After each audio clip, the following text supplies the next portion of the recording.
भारतीय जनता पक्षाच्या माजी आमदारांसमोर माजी नगरसेविकेचा गोंधळ पाहायला मिळाला।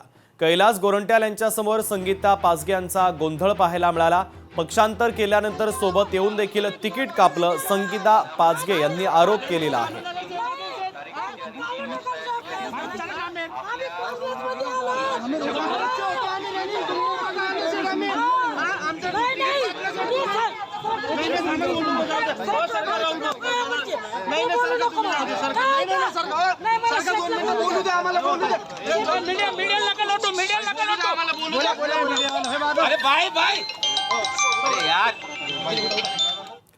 मुंबईतील प्रभाग क्रमांक 202 मध्ये काटेकी टक्कर पाहायला मिळते। ठाकरेंच्या शिवसेनेच्या शाखा प्रमुखांनी अपक्ष उमेदवारी अर्ज दाखल केला।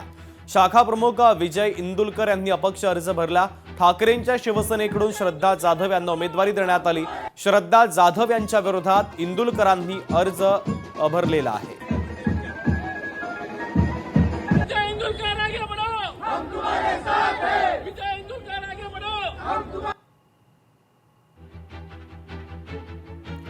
तर मुंबईतील प्रभाग क्रमांक 202 मध्ये काटेकी टक्कर पाहायला मिळते। ठाकरेंच्या शिवसेनेच्या शाखा प्रमुखांनी अपक्ष उमेदवारी अर्ज दाखल केलेला आहे।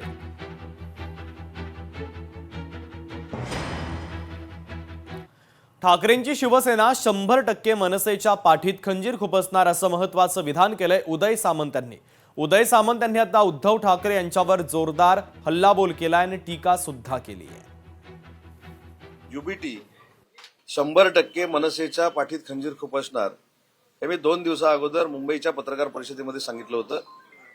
ज्या जागा मनसेच्या पदाधिकाऱ्यांना पाहिजे होत्या, ज्या जागा मनसेच्या कार्यकर्त्यांना पाहिजे होत्या, त्या न देता माझ्या माहितीप्रमाणे 43 ते 45 जागा या मुंबईमध्ये फक्त मनसेला मिळालेल्या आहेत। त्याच्यामुळे एकनाथ शिंदे साहेबांनी 3.5 वर्षापूर्वी उठाव का केला याचा पुन्हा एकदा पुरावा आणि उत्तर हे मनसे आणि युबीटीच्या युतीनं आपल्याला मिळालं असेल।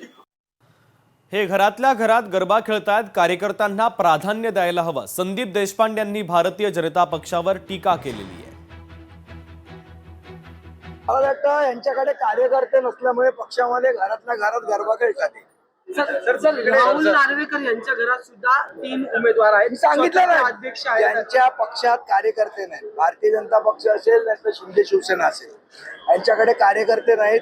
जसं सन्माननीय राजसाहेब म्हणाले की पोरं पळवणारी टोळी आहे आणि जर पोरं नाही मिळाली पळवून तर मग शेवट घरातल्याच लोकांना आपापसात गरबा खेळावा लागतं, कारण बाहेरचे लोक कोणी येत नाहीत खेळायला।